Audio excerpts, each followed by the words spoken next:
Aloha and welcome. It's The Art of Life. I'm your host, Willow Chang, and we do broadcast live every Friday from 2 to 3 p.m. here in the heart of downtown Honolulu, also known as Pioneer Plaza. We've got a fantastic show, but I might be redundant. I say that every show because it's true. We have a fantastic show today, and we will be highlighting some of the featured artists that will be performing about 3 weeks from now, thereabouts, at the Oahu Fringe Festival. So for those of you who are uninitiated into this mayhem and this madcap, fantastic fabulosity, let me throw out a few more adjectives there.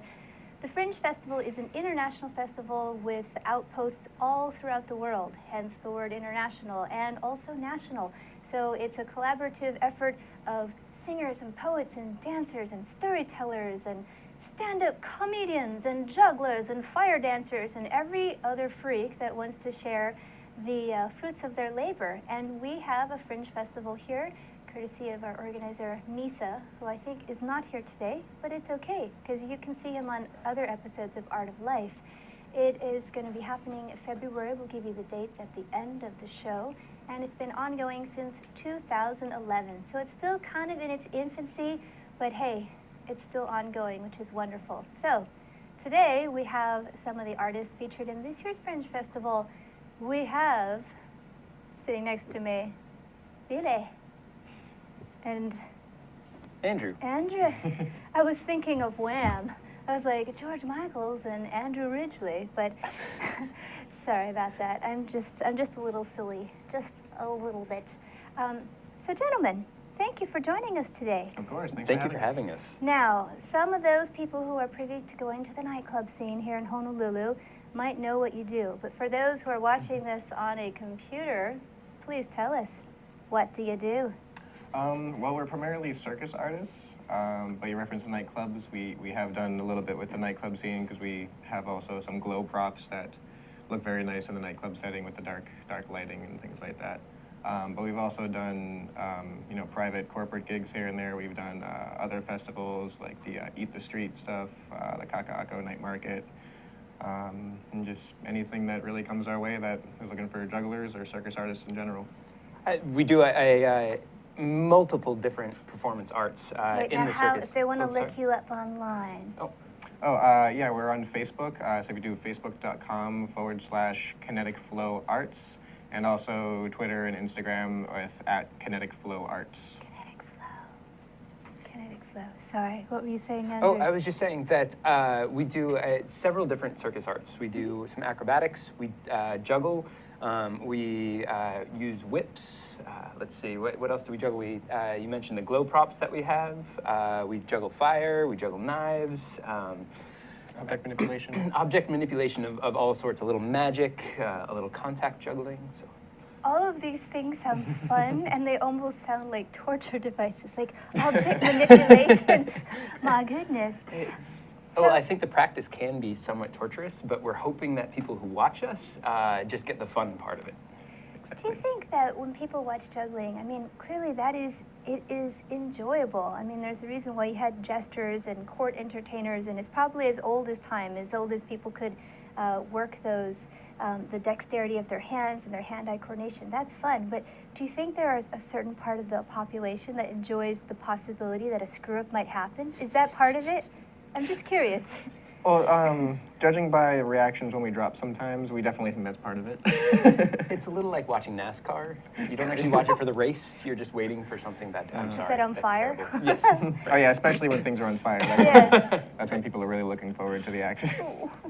Ooh, so let me know, I'll start this way, since we started this way before. How did you guys get into juggling? I was lucky enough to have Rob Merman from Circus Smirkus come to my school. I'm from Vermont originally, and he came to our school and did a sort of week-long stay, taught the kids how to juggle, myself included, and other various circus arts. And ever since, it's been sort of a love-hate relationship with juggling, and it's been off and on for longer than I care to mention. Vermont, is this Yes. the land of maple syrup? It is. Have the you land of maple ever syrup. considered like putting maple syrup on your hands to like make it harder, and maybe you could get hired by like, I don't know, the tourism industry for Vermont? Skiing and maple syrup, and pretty leaves in the fall. But I think juggling is hard enough as it is. Okay. I don't think we need to make it any more difficult. You know, some people, they like to raise the bar. We No try. oxygen or blindfolded or... Okay. We could go for a Guinness World Record, most catches while covered in maple syrup. I'm sure that's not been set yet. I'm sure of it. That's a guaranteed way to get into the Guinness World, is come up with a record that no one has ever tried. I like that. It could be pretty sticky. And Billy, how did you get into this madness? Well, my history isn't quite as long as Andrew's, but in 2008, I took up the object manipulation called contact juggling, which is what I was originally known for. I started that right before I moved out here, and I moved out here kind of like wondered if there's any other contact jugglers, so I searched Is this online. the crystal ball? Yeah, the crystal ball manipulation. So I searched online for like contact juggling, Hawaii, things like that. But all that came up was a juggling club at UH. And I sought them out, went to the juggling club, and there wasn't really so much as far as contact jugglers goes, but there were all these other types of juggling that I haven't really tried. Okay. So due to exposure, I was like, all right, I'll give it a try. And then next thing you know, it's absorbing all these different skills and circus arts. Real juggling. Yeah, sure. So you talked about some of the things you do. I heard flyer. I heard juggling flyers. That could be very helpful. Yeah, we'll be doing that before next month for sure. Yes. Juggling certainly. flyer, glow sticks, contact manipulation. Do you do the pins? Clubs, yes, The clubs. we certainly do. Pardon me. It's okay. I love that because when you delve into somebody's their world or their subculture, you may not necessarily have the jargon. So a lay person like me calls them bowling pins. Shame on me. They're called clubs. I remember in the 70s, yes, I am that old, that was like a thing. I mean, I remember seeing like on Sesame Street and various variety shows, or like That's Incredible, like the whole juggling of the clubs. Yes. It was very visible. And then Doug Henner, you look like a really pretty Doug Henner.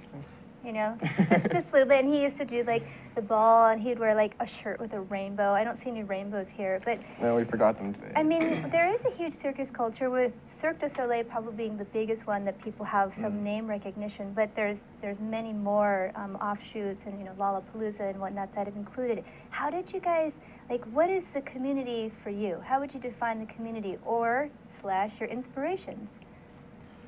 That's a really good question. Here on the island, it's a rather small community, but it's a really strong community. Right. We tend to meet just sort of a fun day down on Sundays in Kapiolani Park. We've got acrobats. There's actually the Waikiki acrobats that have been there for nigh on 30 years now, 30 something or like 40 that. years. Yeah, for quite some time. But they're slackliners. There are flow artists, such as poi spinners and staff spinners. So there's a decent small community here that's a lot of fun. And like Billy mentioned, there's also the juggling club at UH on Monday nights. And the acrobats also meet on Wednesday nights at UH. So there's a nice, strong community here. Is there anything that, like the Sharks and the Jets, like, you're from UH, we hang in Waikiki? I mean, I'm curious, because sometimes when you have a smaller community in a small geographic space, as Hawaii is, you can either really stick together, or then there's like these little tiny offshoots. How is it right now? Is there harmony? It's a lot of both. Like, there are tiny offshoots, but they're all together at the same time. So for instance, in the park, you'll have like 4 different groups. You'll have the slackliners, you'll have the hoopers, you'll have the acrobats, and then Bloods you and have the jugglers. Yeah. But the problem is, like, everyone then intermingles throughout the sections, and it's really kind of like a cohesive unit of different segments. That is really cool. And the only drive-bys you have to worry about are juggling. So drive-by juggling, it's not really dangerous. There have been quite a few circus-inspired startups here in Honolulu. There was Cirque Hawaii, and then there was something at the Queen Kapiolani Hotel, which I can't remember right now.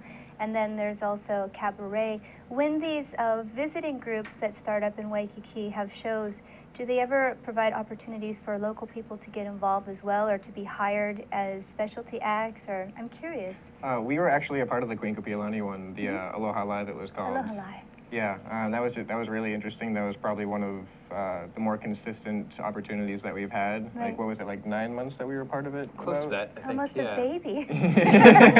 Yeah. Your Yeah, club. It felt like that, yeah. We were sad to see it go. It was like, it felt like it was just getting started, you know? Yeah. But yeah, it was a great opportunity being able to perform a couple nights a week for a consistent crowd and be on stage all the time. It was very nice. It definitely presented some challenges, however. It was on the pool deck. That's so what I thought. being a juggler and having the wind come through across the pool deck, we had a lot of fun with it. But as Billy said, it was a good time, a great chance to be on stage in front of folks. And there was also Cirque Wings, right? Oh, That was yeah. here for a time at the Shell. That was in like 2010, I think. Yeah. Yeah, Cirque Wings. That was a bit of a briefer run, but that was at like the kind of secondary Shell, Waikiki Shell location.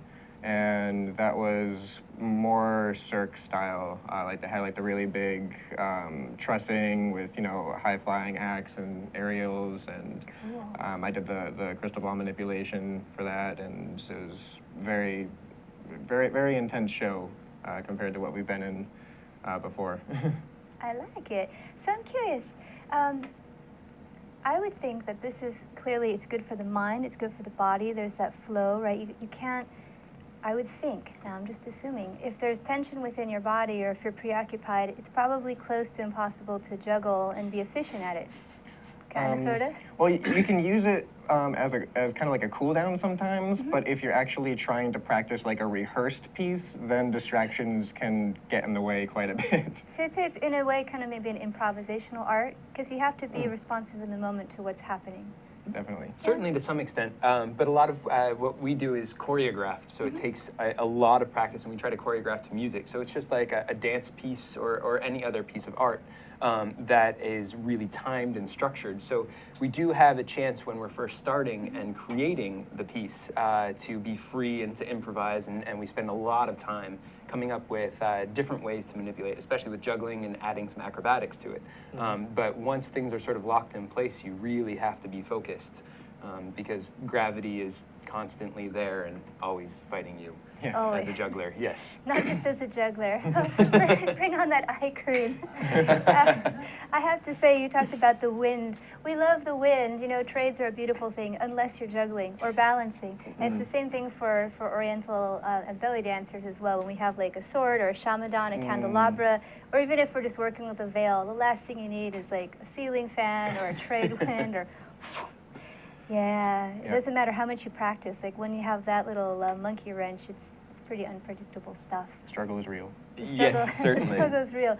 I'm curious about your artistic process when you're selecting music. Like, do you like to have music that's instrumental? Do you go for like symphonic stuff? Sometimes it's like, hey, wait, isn't that like the theme from Titanic? Or do you like, no, we want to have Eye of the Tiger? Do you go for comedic stuff? Like, what constitutes a good match for juggling? When it comes to doing the show stuff, we both kind of have our like preferred mode of music that we enjoy personally, which also bleeds into like our choices for coming up for an act. Yeah. So it allows for some diversity between us, where, you know, he'll select songs for certain things, and I'll select songs for certain things. So we actually, throughout the different acts that we have, we actually have everything ranging from like epic orchestral stuff to like the pure electronic stuff. And with the show coming up for the Fringe, we actually have everything from like all that and just pure comedy, like slapstick music, just for fun. Old-timey music. Yeah. Do you have a little wah wah in there? We don't. We should totally have that. That's my theme song. So in theory, you could have everything from like Yanni to Whitesnake in a show. Close. In theory. In theory, yes, yeah. I think In practice, we have to kind of narrow down and focus, but yeah, once we at the drawing board, it's completely open. yeah, we spend a lot of time sort of on YouTube researching different types of music. Plug for YouTube. They've got, you know, people are posting songs of all different sorts. So we were looking up Russian polka, folk music, Bavarian folk music. We were looking for a Taiwanese little chants. bit, a little bit of something different, especially for this show, because we're pushing an hour with just the two of us, and we wanted to That's a song. step. Just the two of us. You might have to juggle to that, little Bill Withers. We might be able to add that. Yeah. Maybe that'll be our end of the show. That's the cool music down after music. that, right? After that, I like that. As you can see, we're still working on things. Like you mentioned, we've got a couple weeks left, so we're getting there. But like I was saying, we are pushing just the two of us to create a full show, and we want something that's outside of your normal juggling act. And because we are so interested in all these different types of circus arts, we've sort of come up with a story, and we're using the music to push that story along. So it's not just a typical variety show. It has a narrative of sorts. Yeah. Definitely, yeah. And so I hear with my little spidey ear, this means that you'll have the opportunity, a full hour of just flow arts. You don't have to have any burlesque people, any belly dancers, any joke tellers. We love considered it, but not in the way that you'd think. But you I'm not a guys very give good so belly much. dancer. You've been in many, many showcases throughout town with that. So it's kind Yeah. of cool to have that opportunity to just flex your muscle and push yourself. So I'm going to ask you something really pedestrian, but that's important. So I love the fact that you guys are like, you've got a look here, you've got some color-coordinated sway going on, which is always really nice. What constitutes something that's juggle-worthy? I mean, clearly it's got to be performance-oriented. You can't be wearing like an Evel Knievel outfit if you can't throw in it. But like, what are the considerations? Like for fire dancers, there are some considerations of what they can or can't wear depending on if it's flammable. No capes. Sorry, James Brown. Right, loose ties are, hence the vests. Often we'll wear ties, but having them tucked in is really helpful because as It you're keeps your juggling, tie it's clean flapping. also, Yeah, if yes, you're it eating does, some right. pasta. Right. Yeah, we like to have our forearms unobstructed because often when you're catching clubs, you feel it against your wrist, and having something on your wrist can be very distracting as well. It also helps for acrobatics, being able to Yeah. grab hands and make sure we're not going to slip on clothing. So. Okay. Yeah, clothing that is not very slick, especially on the legs. If we need to do like some supports on legs and stuff, we don't want to be slipping off and Yeah. anything like that. And something that's not going to rip when you do some type of. So the pants can't be too tight. Yes, yes. That would be bad. We've got some great images here that you guys have provided. I see that headgear is also very important. And vests seem to be a clothing option. My goodness. we do like the shiny. These are sequins. I almost feel like I need to take that and make a costume out of it myself. I like it. And we always like the guy liner. It's pretty killer. Yeah. Thanks. Yeah, Yes. that's it comes up occasionally. Do you guys have like the construct or the creation of a persona like Penn and Teller, like one's the quiet one and one's the chatty one, or do you take turns, being like a type? Would they say, oh well, Andrew is like this, but Billy is like that? Well, for some reason, I keep coming off as the stupid one. Wait. Thank you. Yes. We all can be stupid sometimes, some more than others. I come off as the more serious one usually, and then it's usually me that's trying to keep him in line during the acts. No idea why. Yeah, it just kind of naturally came out that way. That My goodness. it's probably because that's usually how the practice goes too. Well, if you don't go big to start with, you end up, so some of the ideas just don't always work. So gentlemen, tell us, lay it on us. When is your show and when can we see what you're doing? Well, we have two showings. We have a late night showing Thursday, February 12th at 10:30 p.m. Late night, does that mean it's like a scandalous late night show? It's more like PG-13 as opposed to G-rated. But we get to push it a little bit more because it will be more of an adult crowd. Okay. Yeah, Okay. so since we're expecting more of an adult crowd for a weeknight at 10:30 p.m., Right. we're definitely not holding back on some of the banter and the jokes. Okay. And that one is at Next Door. Okay. And then the February 15th, which is the following Sunday, is at 4 p.m. at Mark's Garage, and that's the kid-friendly one. Yay! And if you really like it, you can go to both. Yeah, Exactly, yeah. most certainly. Gentlemen, we need to have you on again when we'll have the space where you can throw down and throw Yeah, a few yeah. things. And I'll hide in the corner so I don't get anything projectile at my head. But thank you for spending time. We've got to cut away to break because we have two other artists from Fringe Festival. Stay tuned. This is The Art of Life. Okay, this is ThinkTech Hawaii, and it's Wednesday. Every Wednesday is Energy Wednesday here in Hawaii, the state of clean energy. 4 to 5 p.m. every Wednesday. Come and listen to us. And just to show you what I mean, I'm going to ask Sharon to tell us more. Come and see us every Wednesday, as Jay said. And we have people like Jim Albers from HECO here and co-host Ray Starling here every Wednesday. We not only go on Olelo and OC16, but also stream live. So please come visit us, hear about the latest in clean energy. Okay, Jim, you've been here. You got any comment on all this? as important as energy is in all of our lives today, this is a great forum and a great format to vet those issues. So I encourage everybody to listen in and participate. Okay, Ray, what do you think for a close? Well, I think this is the greatest show in the energy world here in Hawaii. You can come here every week, 1 hour, and catch the latest on what's happening and hear from the people who really know what's going on, like Jim Alberts. We appreciate your coming today. Thank you. Ray Starling, Sharon Moriwaki, Jim Alberts, and Jay Fidel here in Hawaii, the state of clean energy, 4 to 5 p.m. Wednesday. Aloha. Aloha. Aloha, Yappers, and a Happy New Year. I'm your host, King Zilly. From inner city out to the platform and now on the Yap Show. It's a new year, and most would say a new beginning. So this is a call to action. As we promote tech, energy, diversification, and globalism, with ThinkTech Hawaii, the Yap Show is all about advocacy for effective leadership, comprehensive youth policies, programs, and access to knowledge and information for upward social mobility, especially for the historically underprivileged youth. This means we'll be looking at young people making a difference in their community. Youth policies here in Hawaii, the country, and the world. We want to highlight youth programs that are meeting young people where they are, working together to accomplish a goal or tackle an issue while providing information and access to free educational content for anybody looking to learn on their own time, study for an exam, or simply refresh their memory. We do this by inviting everyday people like yourself, state policymakers, youth advocacy groups, youth programs, professionals, and so forth. But most importantly, we'll be partnering up with my new organization, causeeffect.org. More information on Cause Effect, as this website is currently in development in hopes to feature courses, seminars, tutorials, and conducting surveys that will be featured on the show. As we leave behind 2014, I wish I could say we leave behind issues such as police brutality, youth violence, education, economic mobility, and so many other hot-button topics that made 2014 a difficult year.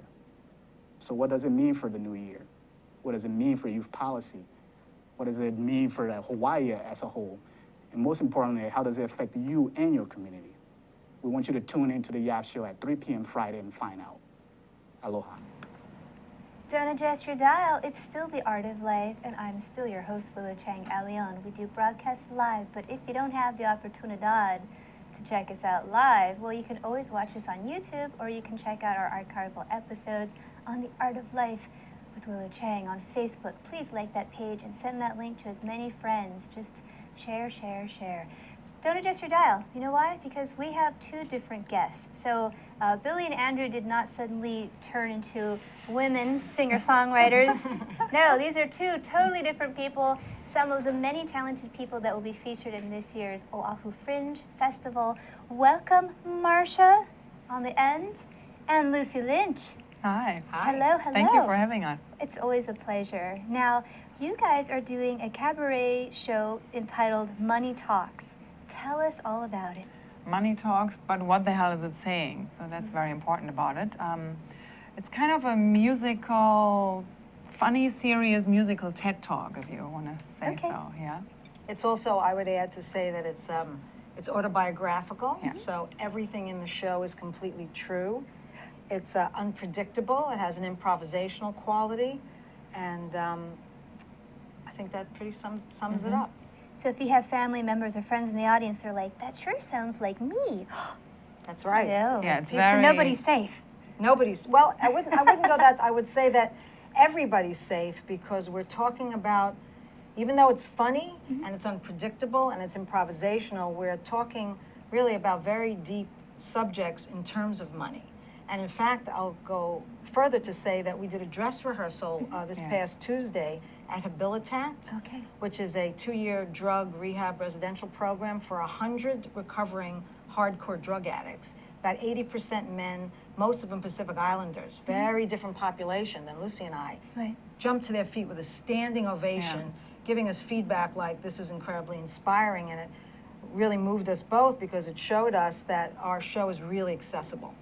That's wonderful. And you know, I'll say that it's something we had discussed with an earlier guest, with Eric Pape, because he's doing a series about the cost of living in Hawaii. Money is regarded as a pretty taboo topic. I mean, everyone's kind of hustling for that buck or that yen or whatever it is that they need. but nobody wants to talk about it. So I think it's pretty revolutionary in the sense that here you are talking about money, and dare I say, even with the gender thing, like women talking about money. Oh, hey. And that's really how we Yeah. came up with it, was living in Hawaii, like being two different generations basically, but still having the same, problems or issues around that topic, money. And we thought, so what can we do together to make this maybe even more fun, Right. And boom, there was a musical coming out. First, a real big musical that we started to write. And then with those challenges, we decided to create a talk, to talk about the challenge to write a musical about the topic that's really challenging for each Right. one of us. Now, I know you as a musician, and I've met you at the Women's Pen, but I'm assuming, but I never should, you're both writers, both singers?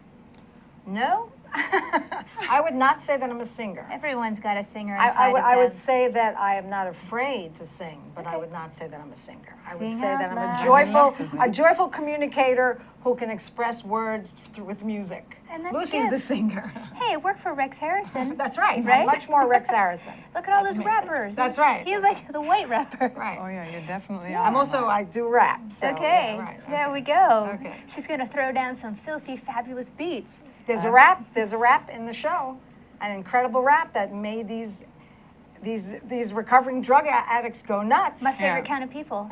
Really, if you got them in the pocket, all is good. Yeah. All is good. That's what we thought. So Yeah. right now I'm just so excited to perform at the Fringe, because I thought we survived that and it was great. So So you talked about that there's an improvisational element.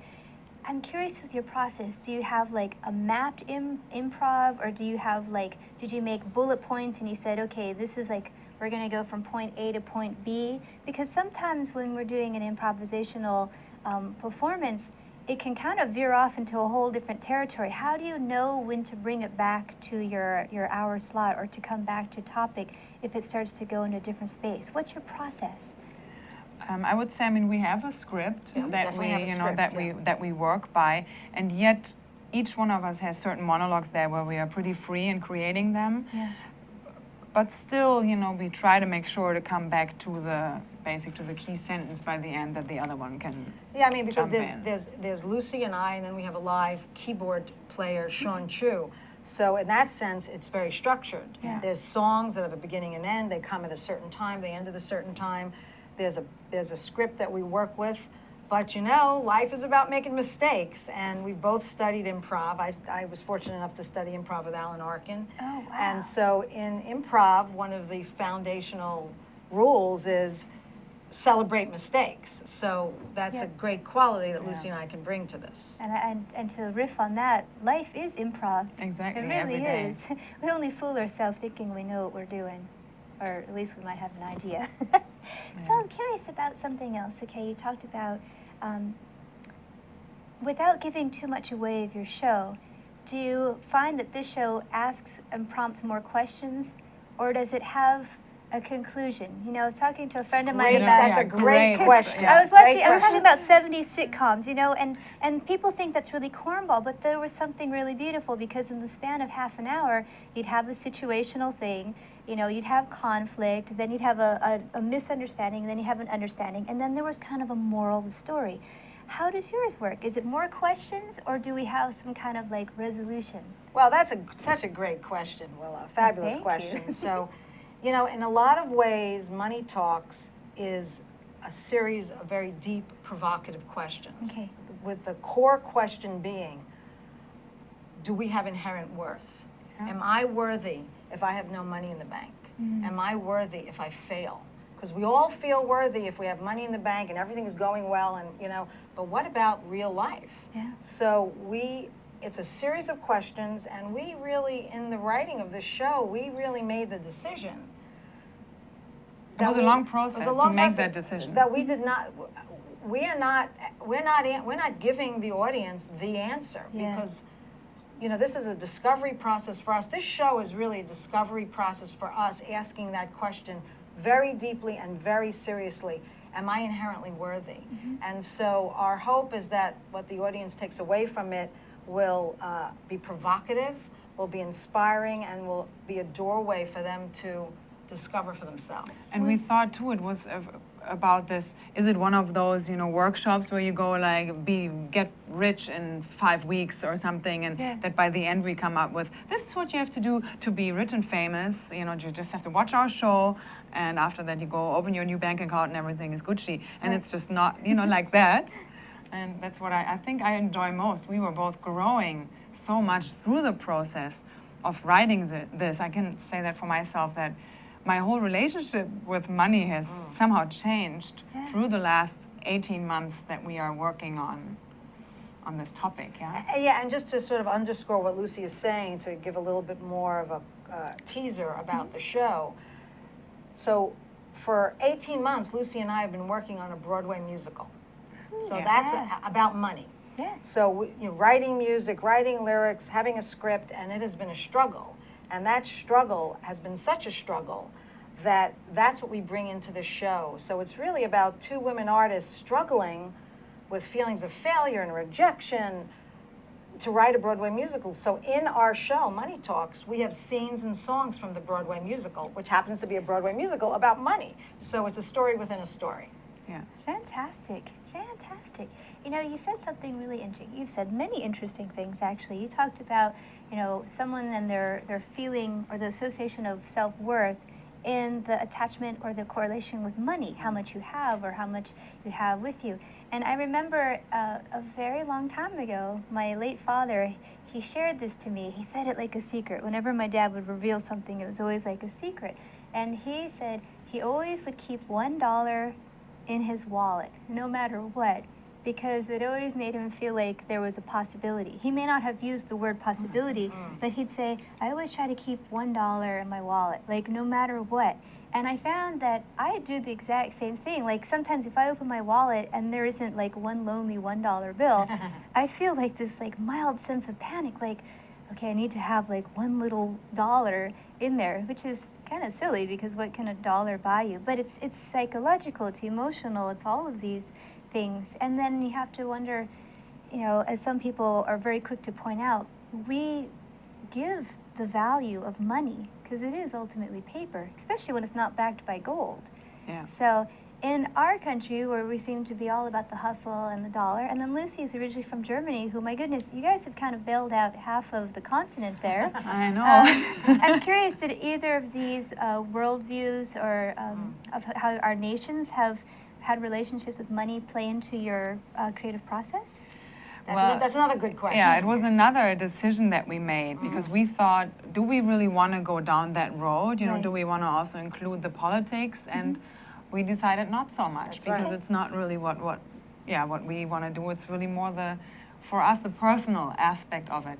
Well, you might have a 5-hour musical then. That's right. Exactly. Well, we wanted to explore the emotional aspect of money, which is global.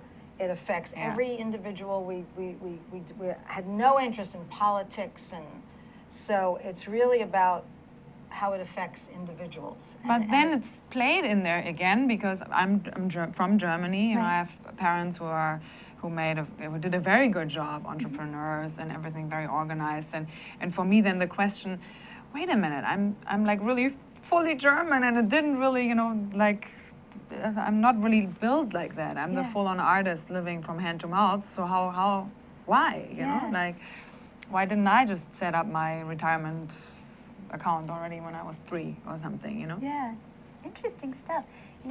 Perhaps slightly off topic, but slightly on topic.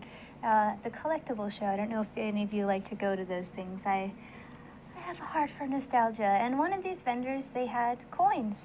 And they just had a tub of lots of old coins. And I mean, various countries, when they switched over their currency, like the Deutschmark or the franc or what have you, the lira, my honey bunch, who's French, he was just amazed to see all this French money in this tub because he has a working memory of when this currency had some value. And now it doesn't. I mean, someone will still pay for it, but he's like, I can't believe someone would pay $5 for this coin when its actual value is like, 50 cents. But it's all, again, that relationship of the value that we actually give it, we imbue it's it. self-created. Yeah. Because in Germany, you still find people who were hiding German marks, you know, in Really? like Wow. pairs of socks or under the bed, and but now it's nothing, you know, if you Well, find if you have like, it in a sock, it's a good weapon. yeah, if it's coins. Yeah. And speaking of coins, we play with money Yeah. in the show. Okay. So, and we have a little teaser on our poster that says cash surprises. So perhaps if you come to the show, you may end up with some cash surprises because we provide. do some edgy stuff with money. Fantastic. Now, Lucie, you sing in the show. I'm Yeah. hoping. Ugh. Can I just say this? I'm gonna like do a testimonial. If you've never heard Lucie Lynch sing, what are you waiting for? This is a formal invitation. An amazing, healing, sonic, vibrational, rooted experience.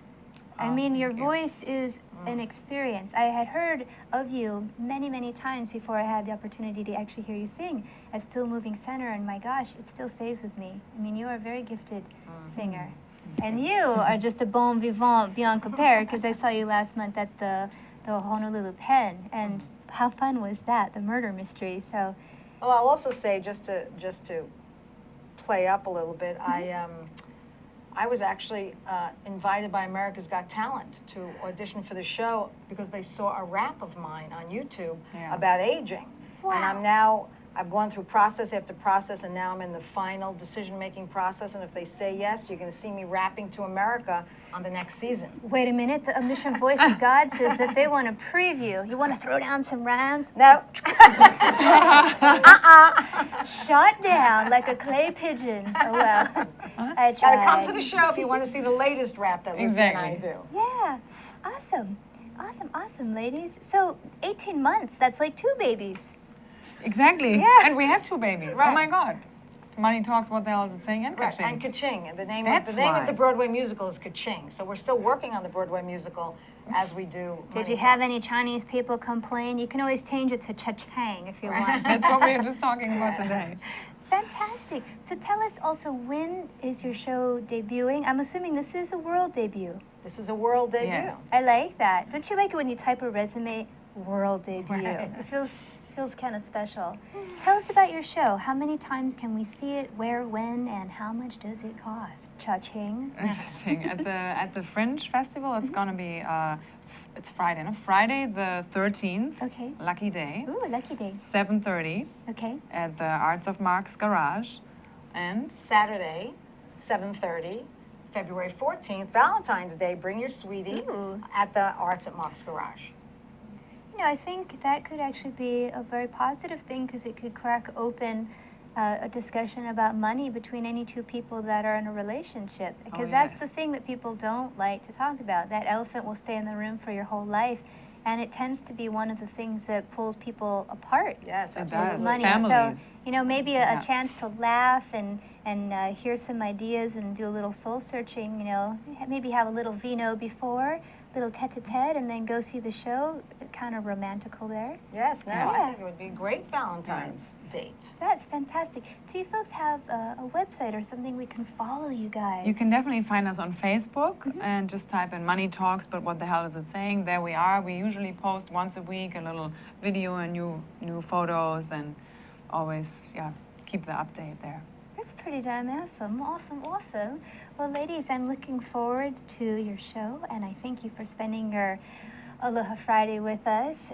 I want our viewers to know that this is one of 2 shows on the Art of Life that will feature various artists from the Fringe Festival. And this is a little off the cuff here, but Misa, you want to come and photobomb us? Sure. He's hiding in the back there. So this is the... Come on, why not? This is the beauty of live TV. Come on down. You won't be able to hear him, so you just get to see his smiling, happy face.